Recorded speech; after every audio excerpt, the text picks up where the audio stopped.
AIQ के audio मंथन कार्यक्रम में आपका स्वागत है। इस कार्यक्रम में यूपीएससी और राज्य सिविल सेवा परीक्षा के मेंस एग्जाम को ध्यान में रखते हुए टॉपिक को कवर किया जाएगा। हम उम्मीद करते हैं कि ये कार्यक्रम आपके मेंस एग्जाम के लिए बेहद कारगर साबित होगा। तो आइए कार्यक्रम को शुरू करते हैं।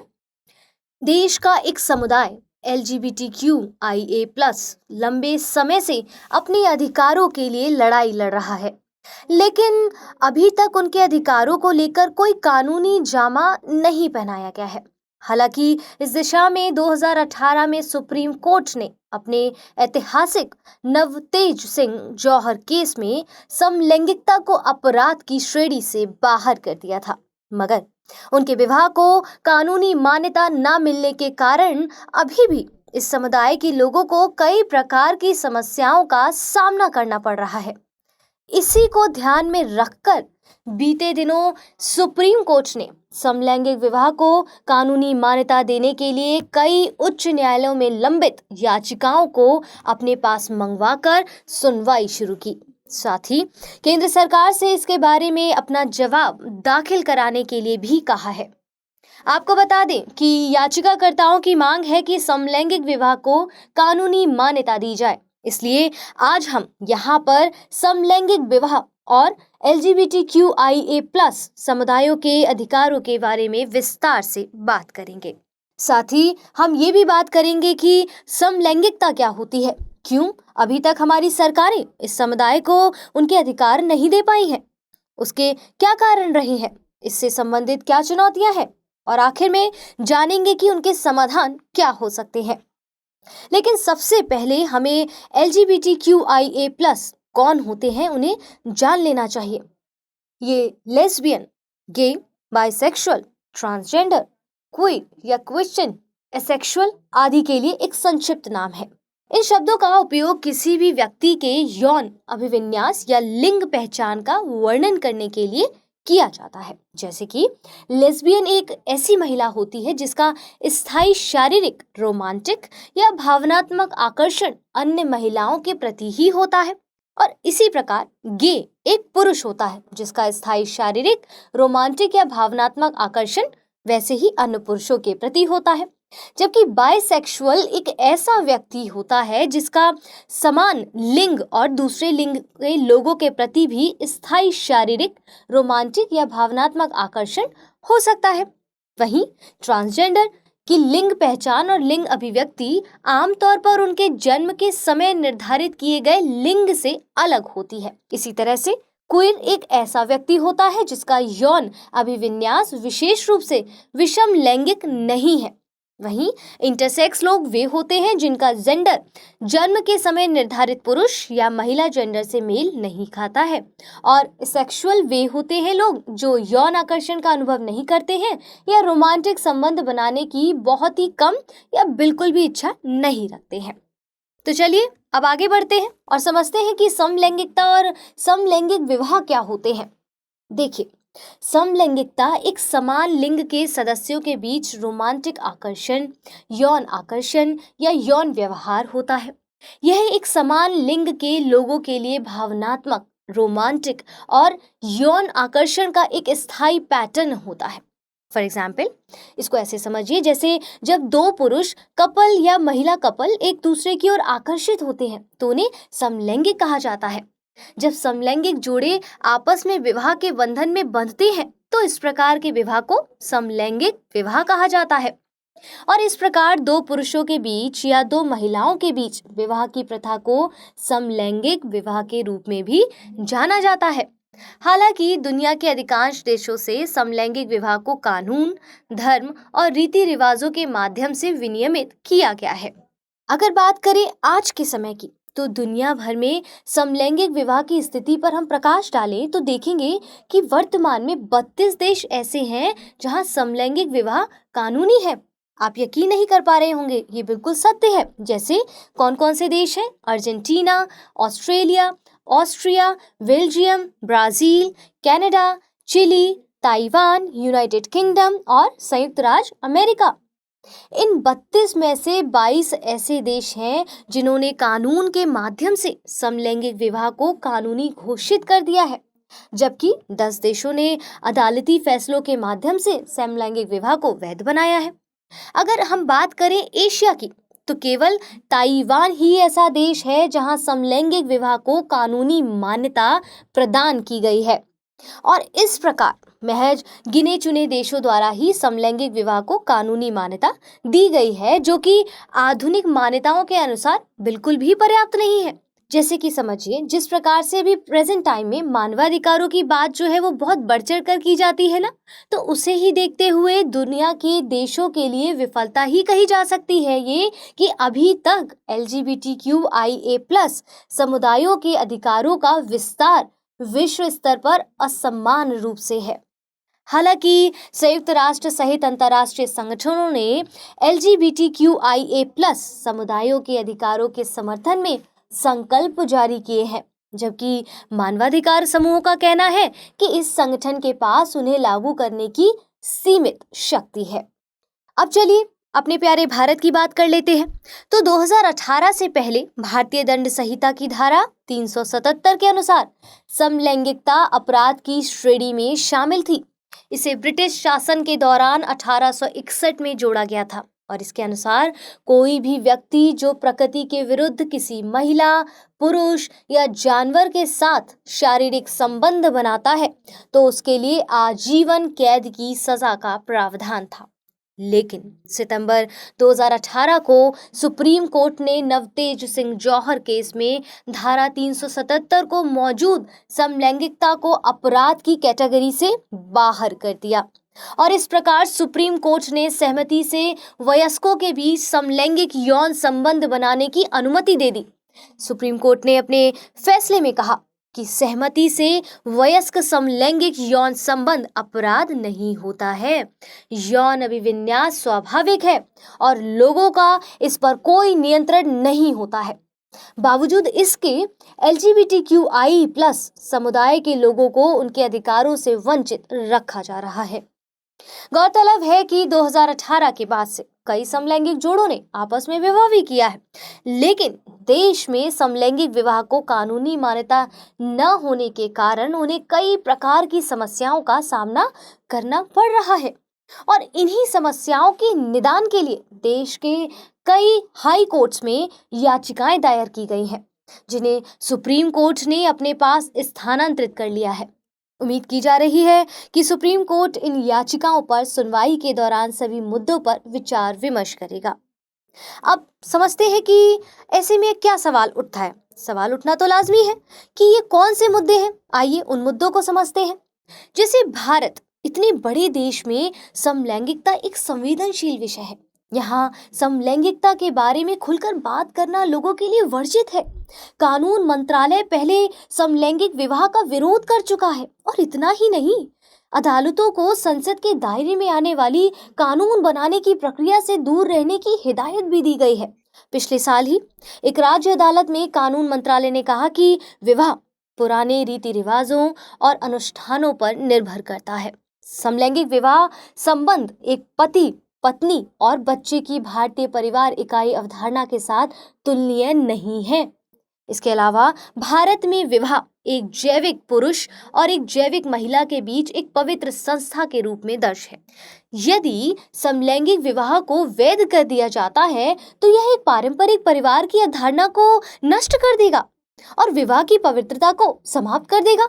वहीं जबकि याचिकाकर्ताओं ने तर्क दिया कि समलैंगिक समुदाय को विषम लैंगिक जोड़ों के समान अधिकारों से वंचित करना संविधान के अनुच्छेद 14, 19 और 21 सहित जीवन और स्वतंत्रता के मौलिक अधिकारों से वंचित करना है। और यही नहीं, इसके अलावा ये मानवाधिकारों की सार्वभौमिक घोषणा के अनुच्छेद 16 का भी उल्लंघन करता है, जिसका भारत एक हस्ताक्षर करता है। अनुच्छेद 16 क्या कहता है? अनुच्छेद 16 कहता है कि वयस्क उम्र के पुरुषों और महिलाओं को जाति, राष्ट्रीयता या धर्म की सीमा से परे शादी करने और परिवार बनाने का पूरा अधिकार है। समलैंगिक विवाह अभी भी अकल्पनीय है, क्योंकि समलैंगिक जोड़ों के बीच यौन संबंधों का कोई भी उदाहरण घृणा को बढ़ावा देता है। इसके अलावा भारतीय संस्कृति में दहेज की एक गहरी व्यवस्था है, जिसकी रक्षा के लिए समलैंगिक विवाह को हतोत्साहित किया जाता है। अगर दोनों पक्ष पुरुष हैं या दोनों पक्ष महिला हैं, तो कौन किसे दहेज देगा, ये एक बड़ा सवाल होगा। साथ ही समान यौन संबंधों को अप्राकृतिक या प्रकृति के विरुद्ध माना जाता है, जबकि भारतीय समाज परंपराओं पर आधारित समाज ये है कि जहां किसी भी प्रकार की अतरंगता को तब तक मंजूरी नहीं दी जाती है जब तक कि इसे विवाह के रूप में वैध नहीं किया जाता है। और हमारे देश में सामाजिक व्यवस्था धर्म आधारित है, जो विभिन्न धार्मिक अनुष्ठानों को पूरा करने के लिए प्रजनन को एक दायित्व के रूप में देखती है। इसके अलावा हमारा समाज समुदाय उन्मुख है, बिल्कुल, जहां व्यक्तिवाद को प्रोत्साहित नहीं किया जाता है। इस प्रकार समलैंगिक विवाह परंपराओं को त्यागने और व्यक्तिवाद को बढ़ावा देने के प्रयास के रूप में देखा जाता है। उन चुनौतियों को नहीं देखा जाता जिनसे समलैंगिक जोड़े अक्सर जूझते हैं। अब देखिए, सवाल ये है कि समलैंगिक लोगों के द्वारा सामना की जाने वाली चुनौतियां क्या हैं, क्योंकि ये एक बहुत बड़ा मुद्दा है। उनके सामने क्या चुनौतियां हैं, उनको अब हम जरा यहाँ पर समझते हैं। देखिए, दरअसल कई LGBTQ+ जो लोग हैं, उनको अपने घर और समुदाय में ही असहिष्णुता, नफरत और दुर्व्यवहार का शिकार होना पड़ता है। इसके कारण उन्हें अपने दोस्तों, अपने परिवार से दूर जाना पड़ता है। इसमें कोई आश्चर्य की बात तो नहीं है कि समलैंगिक लोगों को आत्महत्या, ड्रॉप आउट, बेघर होने, घृणा अपराधों जैसे डरावने जोखिम का अनुभव करना पड़ता है। क्या आपको एक चौंका देने वाला तथ्य बताऊं, तो ये है कि ट्रांसजेंडर युवाओं में आत्महत्या करने की दर 50% अधिक होती है। और भारत में 2018 के बाद कई समलैंगिक जोड़े विवाह करने के बाद एक साथ रह रहे हैं, लेकिन उन्हें हर जगह भेदभाव का सामना करना पड़ रहा है। LGBTQ+ कार्यकर्ताओं का ये कहना है कि 2018 के फैसले ने उनके संवैधानिक अधिकारों की पुष्टि की, लेकिन वे अभी भी समलैंगिक विवाह के लिए कानूनी समर्थन से पूरी तरह से वंचित हैं। इससे उनके मूल अधिकारों का हनन हो रहा है। और सुप्रीम कोर्ट की फाइलिंग में समलैंगिक जोड़ों का तो ये भी कहना है कि विवाहित होने की कानूनी मान्यता के बिना उन्हें चिकित्सा सहमति, पेंशन, गोद लेने या जोड़ों के लिए क्लब सदस्यता जैसी सरल चीजों से जुड़े अधिकारों से भी वंचित कर दिया गया है। यहाँ तक कि वे जोड़े के रूप में भी जीवन बीमा या स्वास्थ्य बीमा भी नहीं ले सकते। इसके अलावा उन कार्यकर्ताओं ने तो ये भी तर्क दिया है कि मजदूरी, ग्रेच्युटी, गोद लेने, सेरोगेसी आदि के अधिकारों की गारंटी देने वाले 15 कानून समलैंगिक नागरिकों के लिए उपलब्ध ही नहीं है। किसी भी व्यक्ति के लिए ये सबसे जरूरी होता है कि उसके सर पर छत या थाली में भोजन हो, लेकिन जब समलैंगिक लोगों की बात आती है ना, तो उन्हें आवास, भोजन दोनों ही मामलों में भेदभाव का सामना करना पड़ता है। USA द्वारा एकत्र किए गए आंकड़ों के अनुसार इसमें कोई आश्चर्य की बात नहीं है कि 22% समलैंगिक लोग गरीबी में रहते हैं और 17% बेघर जीवन व्यतीत करने को मजबूर होते हैं। LGBTQ+ समुदाय को अक्सर नकारात्मक रूप से आंका ही जाता है। उनके खिलाफ पूर्वाग्रह का प्रसार इसे और गंभीर बना देता है या इस समस्या को और बढ़ा देता है। लोगों की पूर्व धारणाएं इस प्रकार बनी हुई हैं कि LGBTQ+ व्यक्ति अजीब और विशिष्ट रूप से भिन्न है। चलिए अब जरा नजर डालते हैं सरकारी पहल और संरक्षण पर, देखते हैं उन्होंने इस पे क्या काम किया है। तो वर्ष 2018 में सुप्रीम कोर्ट द्वारा IPC की धारा 377 इसके तहत समलैंगिकता को अपराध की श्रेणी से बाहर कर दिया था और इस फैसले के द्वारा समलैंगिक लोगों के अधिकारों को मान्यता देने की कोशिश की गई थी। इसके अलावा शीर्ष अदालत ने जस्टिस KS पुट्टास्वामी मामले में फैसला सुनाया कि अनुच्छेद 21 में निजता का अधिकार भी शामिल है। भारत सरकार द्वारा ट्रांसजेंडर व्यक्ति अधिनियम 2019 लागू किया गया है ताकि किसी भी ट्रांसजेंडर व्यक्ति के साथ शैक्षणिक संस्थानों, रोजगार, स्वास्थ्य सेवाओं और आदि में भेदभाव न किया जाए और उनके अधिकारों का संरक्षण किया जा सके। भारत के सर्वोच्च न्यायालय ने राष्ट्रीय विधिक सेवा प्राधिकरण मामले में फैसला सुनाया है कि ट्रांसजेंडर लोग थर्ड जेंडर के रूप में दर्ज होंगे। इस फैसले के बाद ट्रांसजेंडर व्यक्ति अब भारत की कोटा नीति के तहत आरक्षण के लिए पात्र हैं। साथ ही भारतीय संविधान के अनुसार ट्रांसजेंडर लोग आर्थिक और शैक्षिक दोनों तरह के आवास के हकदार हैं। आइए ऐसे में अब आगे की क्या राह हो समझते हैं। सबसे पहले तो समलैंगिक लोगों के खिलाफ परिवारों में होने वाले भेदभाव को प्राथमिकता से रोकना होगा। जब तक घर में भेदभाव को नहीं रोका जाएगा, तब तक हम बाहर की उम्मीद कैसे कर सकते हैं। परिवारों को अपनी बेटे और बेटियों को उसी रूप में स्वीकार करना चाहिए जैसे कि वो हैं।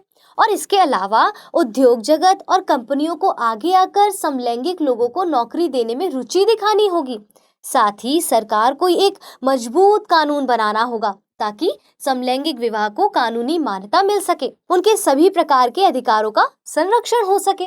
समलैंगिक लोगों के प्रति समाज को संवेदनशील बनना होगा। इसकी शुरुआत स्कूलों से की जा सकती है। एक बच्चे को बहुत ही आसानी से समझाया जा सकता है कि समलैंगिकता क्या होती है। समलैंगिक लोग उनसे भिन्न नहीं होते हैं, वे भी इसी समाज का हिस्सा हैं। और समलैंगिक लोगों के लिए शिक्षा और रोजगार में आरक्षण की व्यवस्था को कड़ाई से लागू करना होगा ताकि उनमें ड्रॉप आउट की दर थोड़ी कम हो। तो सबसे महत्वपूर्ण कदम सरकारी अधिकारियों और पुलिसों की मानसिकता में बदलाव लाना है। उन्हें समलैंगिक लोगों के साथ सम्मान पूर्वक व्यवहार करने के लिए प्रशिक्षित किया जाना चाहिए। वे ऐसा व्यवहार करते हैं जैसे कि यौन अल्पसंख्यक के रूप में पैदा होना अपराध है। पुलिस को संवेदनशील बनने की जरूरत है, जो अक्सर LGBTQ+ समुदाय के सदस्यों पर अपमानजनक टिप्पणी करते हैं। समलैंगिक लोगों के द्वारा सबसे महत्वपूर्ण मांग क्या है? वो ये है कि LGBTQ+ कल्याण को समाज कल्याण विभाग के तहत शामिल किया जाना चाहिए और इस प्रकार सरकार द्वारा इस मांग पर भी विचार किया जा सकता है।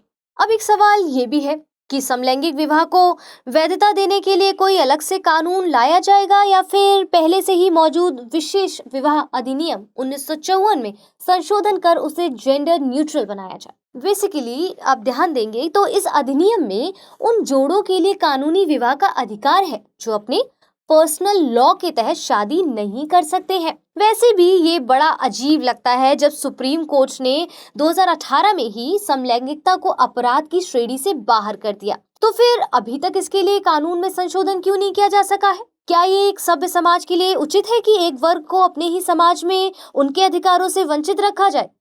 लेकिन अब जब सुप्रीम कोर्ट ने सभी याचिकाओं को अपने पास मंगा लिया है, तो उम्मीद की जा रही है कि सुप्रीम कोर्ट द्वारा कोई बेहतर निर्णय लिया जाए, उनके अधिकारों को संरक्षित किया जाए। तो चलिए अब अंत में, जैसा कि हम हमेशा करते हैं, एक प्रश्न को लिखते हैं।